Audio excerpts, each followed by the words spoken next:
Hi all, how are you? இன்னைக்கு challenge number 25. Idle mind is devil's workshop. செயலற்ற மனம் பிசாசின் பட்டறை. அதாவது என்ன சொல்ல வராங்கன்னா, சும்மாவே நம்ம இருந்தோம்னா நம்ம மைண்டில் தேவையில்லாத யோசனைகள்லாம் நிறைய வரும், ஓவர் திங்கிங் அதிகமாகும்னு சொல்ல வராங்க. சரி, ஈவில் தாட்ஸ், அதாவது நம்ம இந்த மாதிரி விஷயங்கள்லாம் நமக்கு எப்போ தோண ஆரம்பிக்கும்னா, நம்ம சும்மாவே இருந்தால் தான் இதெல்லாம் தோணுது. நம்ம ஏதோ ஒரு வேலை செஞ்சுக்கிட்டே இருந்தோம்னா நம்ம மைண்ட் அந்த வேலையில் கான்சென்ட்ரேட்டடாக இருக்கும், நம்ம இந்த மாதிரி எதுவுமே யோசிக்க மாட்டோம்.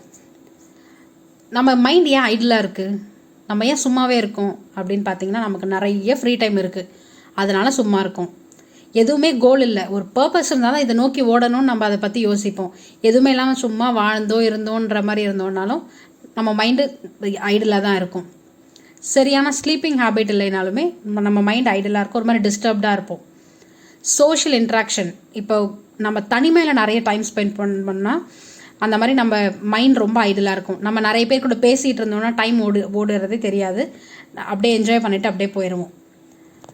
ஓகே, இதெல்லாம் சொல்கிறது கரெக்டு. நான் இதுலேருந்து வெளியில் வரணும், என் மைண்ட் ஐடிலாக இருக்குன்றது எனக்கு தெரியுது, நான் இதுலேருந்து வெளியில் வரணும்னா என்ன பண்ணணும்னா, have a to be list. To do list தெரியும், ஏன்னா நான் பண்ணணும்னு யோசிப்போம். டு பி லிஸ்ட்னா என்னன்னா, நம்ம எப்படி இருக்கணும்னு ஒரு ஆசை இருக்கும்ல, அதுதான் டு பி லிஸ்ட். நம்ம இந்த விஷயம் எல்லாம் மாற்றணும், இந்த மாதிரிலாம் நம்ம இருக்கணும்னு ஆசைப்படுறதெல்லாம் ஒரு லிஸ்ட் உங்கள் மைண்டில் வச்சுக்கோங்க. அதை கொஞ்சம் கொஞ்சமாக உங்கள் லைஃப்பில் ப்ராக்டிஸில் கொண்டு வாங்க. அப்போ நான் ரெஸ்ட்டே எடுக்கக்கூடாதா அப்படின்னா ரெஸ்ட் எடுங்க.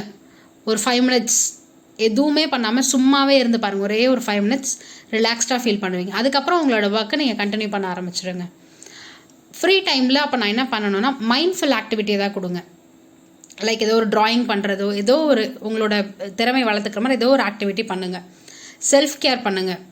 ஒரு பெடிக்யூர் பண்ணலாம், மெனிக்யூர் பண்ணலாம், ஒரு ஹேர் ஸ்பா பண்ணுங்கள், ஏதாவது ஒன்று பண்ணுங்கள். உங்களை நீங்கள் செல்ஃப் கேர் பண்ணிக்கோங்க. Take care, tata, bye bye. Hi all, have